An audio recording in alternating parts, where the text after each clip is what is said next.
The air in the small apartment crackled with a silence I'd grown accustomed to.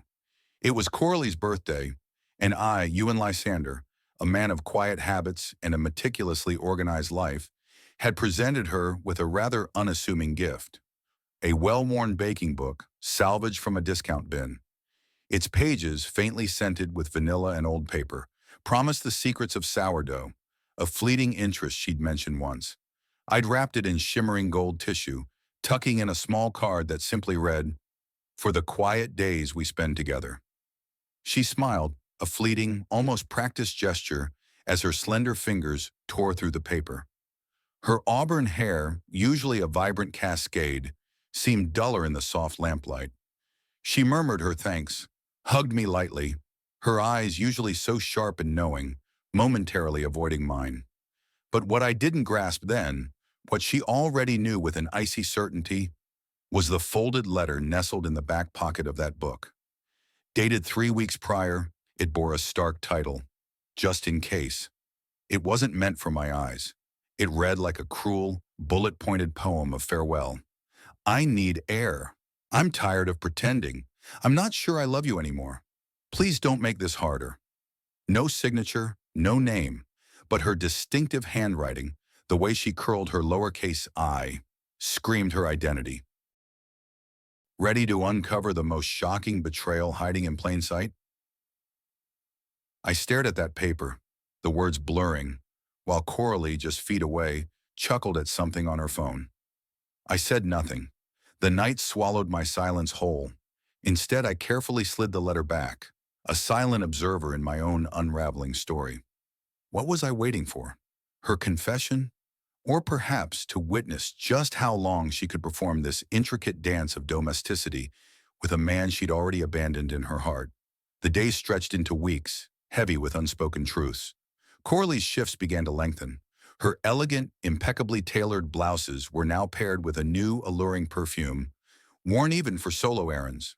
Her text became terse, then non-existent. Then one crisp morning, as I poured her usual strong coffee, she delivered the lines as if from a teleprompter. "I need to be free. I need to figure myself out. It's not you, Ewan. You're great. You're great." The words hung in the air, a severance package for a loyal employee. I nodded, forced a smile, even managed, "Take all the time you need." This is where the quiet narrative of my life screeched to a halt. This isn't just a breakup story. It's the prelude to a storm you won't believe. She walked out that morning, a sleek travel bag in hand, her auburn hair catching the first light of dawn. She didn't glance back, not once. No tears, no hesitation, just that hollow declaration, "I need to be free." Coralie, now 30, embarked on her journey of self-discovery in a rented studio across town. Later, I'd learned the rent was covered by Warren Silas, a gym acquaintance. Warren, a perpetually scruffy-bearded man of 32, who favored sandals even in winter, proudly declared his dog his soul coach. His existence was entirely unknown to me until Melanie Hayes, a mutual acquaintance, casually dropped his name into conversation, assuming I was already in the loop. I felt nothing, reacted to nothing. Something inside me had already fractured, silently. Here's what no one tells you about emotional fallout. The oddest part? She kept calling, not with any discernible pattern, just enough to cling to the edges of my thoughts. A cryptic voice note one day, a casual text about watering her plants the next. A photo of a stray cat, she claimed, reminded her of the one we'd rescued years ago. Breadcrumbs, emotional bait. And like a fool, Ewan Lysander, a man who prided himself on logic, collected everyone, believing they held the promise of apology, of remorse, of her eventual return. Then came the dinner invitation. 2 months after her abrupt departure, Coralie's message appeared. "Dinner? Nothing heavy, just catching up." I, a man of 30, found myself ironing a crisp shirt, shaving with meticulous care, arriving 5 minutes early. Coralie, with her striking auburn hair styled perfectly, wore red.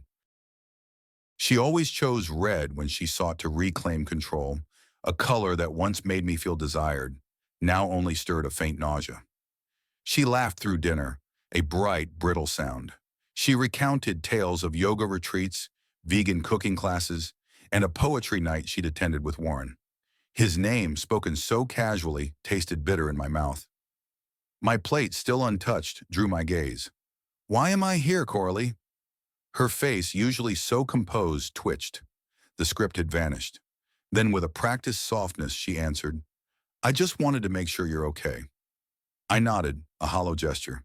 "I'm fine," I replied, allowing a beat of silence to hang in the air before adding, "Actually, I'm seeing someone new."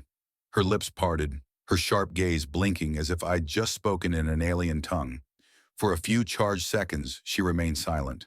Then a laugh, tight and forced, escaped her. "Wow, that was fast." I offered no response. I owed her nothing more. Why staying silent can be your most powerful move. Weeks melted into silence. No texts, no calls, no feline photographs. Then one rain-soaked night, Coralie appeared at my door, her mascara streaking down her face, a frantic whisper escaping her lips. "I made a mistake." But I wasn't alone. Syra Reynolds, a woman of 26 with warm, kind eyes and a quiet strength, was inside. I stepped out, gently closing the door behind me. Coralie's gaze darted toward the window, a desperate attempt to glimpse the woman within. She stood there, arms crossed tightly over her chest as if bracing for an impact. Finally, her voice barely a whisper, she asked, "Is she here?" I met her gaze. "Why does that matter, Coralie?" She sniffed, offering a weak, watery smile, a futile attempt at casualness that never reached her eyes. "I guess I thought you'd wait longer," she said. "I thought you'd need more time." The words echoed a truth in my mind. I did need time, but I'd wasted it waiting for a ghost. Here's the untold truth about waiting for someone who's already left. Coralie, now pacing my porch like a nervous teenager rehearsing a breakup speech, stopped abruptly. What she said next genuinely stunned me. "Warren isn't who I thought he was. He's selfish. He doesn't listen. He makes everything about him. I thought I wanted freedom, Ewan, but I just wanted to feel like myself again." The revelation hit me with a cold, hard clarity. This wasn't about missing me. It was about freedom's mirage, its shimmering facade having dulled. She expected me, Ewan Lysander, her steadfast, boring, iron-shirted emotional safety net, to still be here, ready for her return once her clarity phase had run its course. I told her, my voice steady, that I couldn't be her backup plan. Her expression was one of genuine shock, as if the notion of me saying no had never occurred to her. She whispered, "But I love you." The words hung in the damp night air as she repeated them, as if repetition could mend what was irrevocably broken. From inside, I heard the faint clink of a glass, the soft hum of Syra's nervous little song, a sound that grounded me, a reminder of the new, real possibility budding within these walls. Coralie had buried what we had long ago, even if she now stood here, pretending to mourn its passing. She left that night, but not quietly. 3 texts arrived before I'd even locked the door. The next day, she appeared at my office building. The morning after, she was back at my place, standing in the rain. I foolishly believed this was the end, a twisted form of closure. I confided everything to Syra, the discovery of the letter months ago, the calculated cruelties. Syra, with her bright, understanding eyes, listened without judgment, her hand a steady anchor in mine as we sat on the couch. We had plans that weekend, antique shopping, a quiet step away from the storm. In 7 days, your life could change, but not always for the better. Monday morning dawned, bringing with it a chilling shift. As I, Ewan Lysander, a man who found comfort in routine, walked into my office, coffee in hand, a subtle unease settled upon me. Whispers followed me, not overt, but the telltale averted gazes, the quick tilts of heads. I tried to dismiss it until Melanie Hayes, 45, the sharp, impeccably blazered head of HR, called me in. She didn't mince words. "Ewan," she stated, her voice devoid of emotion, "we've received a complaint alleging emotional manipulation and controlling behavior in your marriage, with claims it's extended into the workplace." I stared, a laugh escaping me, not from humor, but sheer absurdity. This had to be a joke. Melanie slid a printed email across her desk. No signature, but I recognized Coralie's favorite phrases. Weaponized empathy, passive emotional coercion, subtle psychological tactics, accusations she'd hurled during arguments when I'd calmly questioned her late nights. The email, subtle in its venom, hinted that I'd quickly moved on to a subordinate to maintain control. Syra didn't even work in my department, but facts were irrelevant. HR was mandated to investigate. I was encouraged to take a few days off. I walked home in a daze. Syra was making tea when I entered. I collapsed onto the couch, staring at the wall. "She's trying to destroy my life," I muttered. Syra, quiet for a moment, eventually asked, "Do you think she's done?" I didn't answer. Deep down, I knew Coralie Marceau was far from finished. Coralie had lost control of me, and now she sought to regain it, not through love, but through chaos. My moving on was an unforeseen variable, and she was determined to drag me back into her orbit, to obliterate any semblance of peace I attempted to build without her. Later that night, an unknown number called. I let it go to voicemail. The playback revealed Coralie, her voice choked with tears, accusing me of abandoning her in a mentally unwell state, betraying everything we'd built. The message ended with a chilling, "You think she's better than me? You'll regret this." I didn't sleep, not from guilt, but from the sudden, terrifying realization that this was no longer about love.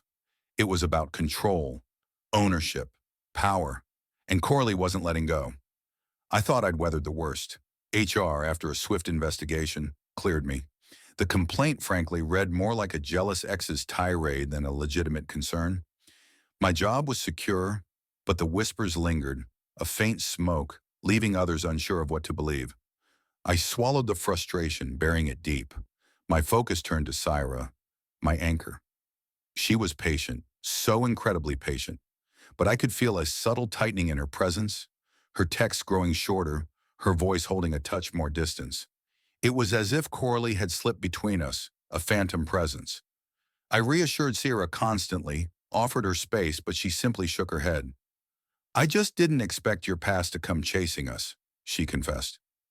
"What if your past isn't just haunting you, but actively sabotaging your future?" Then Coralie escalated. It began subtly, liking old social media photos of us from when we were still together, still laughing. Then a comment under a picture of Syra and me at a street fair. "That shirt used to be mine." A seemingly innocuous sentence, yet its claws dug deep. Syra saw it. Her silence screamed louder than any words. I deleted the comment, blocked Coralie again, convinced it would end there. Coralie, however, was far from finished, not even close. A week later, Syra's mother, a woman I'd never met, received an out-of-the-blue call. Coralie had somehow tracked down her social media, sending messages expressing deep concern about Syra's involvement with a mentally unstable man. She painted me as manipulative, obsessive, emotionally cold, claiming I'd abandoned her during a mental breakdown. She warned Syra's mother to be wary, even attaching a selfie from the previous year. Coralie tear-streaked after a fight she'd ignited by disappearing for 2 days. When Syra, her voice trembling, not with anger, but with profound uncertainty, recounted the conversation, it broke me more than anything Coralie had done. "Ewan," she asked, her eyes searching mine, "is there something I don't know?" Coralie had planted a seed of doubt, and I, Ewan Lysander, didn't know how to unroot it. We sat in silence on my couch for almost an hour. No television, no background noise, just the heavy hum of a woman questioning her trust, and a man wondering if his past would forever poison everything he touched. I laid bare every ugly detail, even the parts where I'd been too passive, too quiet, too afraid to fight for myself when Coralie first began to drift away. No defenses, no edits, just the raw truth. Syra remained silent for a long moment, then rose, walked over, and sat beside me. "I believe you," she said, her voice soft but firm. "But I don't know if I can do this long-term if she keeps coming. Here's the harsh reality. Some battles can only be won by walking away." That night, a gut-wrenching realization dawned. Coralie didn't need to be in my life to ruin it. She merely needed to haunt it from a distance. Days later, Syra, her voice filled with quiet resignation, admitted she wasn't sure she could continue. Then an eerie quiet settled. No new messages from Coralie, no strange calls, no cryptic social media posts, just silence. I didn't trust it. Corley's silence was never peace. It was a prelude, a pulling back to maximize impact. And then it struck. One morning I awoke to a message request from an unfamiliar name. No text, just a video. It was Coralie, 30, sitting in what appeared to be a therapist's office. She cried, not hysterically, but with a calm, controlled vulnerability. The kind of tears people shed when they want to appear brave. She spoke of emotional neglect, of being left to drown in loneliness while married to someone who never raised his voice, but made her feel invisible. She never named me, but she didn't have to. She referenced things only I would recognize. The vintage radios I collected, my color-coded grocery lists, my tendency to retreat during arguments. Every word was calculated, a masterpiece of subtle manipulation. The video wasn't just sent to me. She had posted it publicly, framing it as a personal healing journey. Within hours, mutual acquaintances began messaging me awkwardly, offering vague encouragement like, "Hope you're doing okay." Syra, too, saw it. She didn't speak until that night, as we sat across from each other on my balcony, both staring out at the street, unable to meet each other's gaze. "She's smart," Syra finally said, her voice heavy. "She knows how to make herself sound like the victim without ever lying." And she was right. Coralie had perfected the art of the almost truth. Yes, I was quiet. Yes, I sometimes avoided conflict. Yes, I often retreated into my own head. But I never abandoned her. I simply couldn't compete with the chaos she so relentlessly chased. Sarah's next words, whispered into the night, crushed me. "I'm not sure I want to live in her shadow, Ewan. Every step we take forward, she finds a way to pull you back." And just like that, it was over. She didn't storm out. She didn't yell. Syra Reynolds, 26, simply left, her bags packed, a soft kiss on my forehead, an apology lingering in her eyes. I didn't beg. I didn't cry. I just watched her go, feeling the loss of something that had never truly had a chance to bloom. Coralie had won. Or so she thought. A few days later, an envelope arrived in the mail. No return address, just my name, Ewan Lysander, in Coralie's distinctive handwriting. Inside was a photo, one I'd never seen. Coralie and me, years ago, standing in front of our old apartment, laughing. Scrawled on the back were 6 words I didn't know what I had. And beneath that, a pregnancy test. Positive. Your jaw will drop when you see what happened next. I stared at that stick for a solid 10 minutes, perched on the edge of my bed, as if watching a live grenade. My first thought was a fresh manipulation, a new tier of psychological warfare. But then I flipped the photo over again, noticing her shaky, rushed handwriting, the words scratched into the bottom corner. "It's yours." My chest tightened, not with excitement or fear, but with a profound confusion. What game was she playing now? And I hated that a part of me still suspected it was a game. For the first time in weeks, I called her. She answered on the second ring, as if she'd been waiting.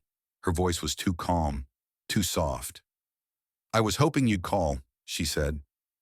I skipped the pleasantries. "Is it real?" She sighed.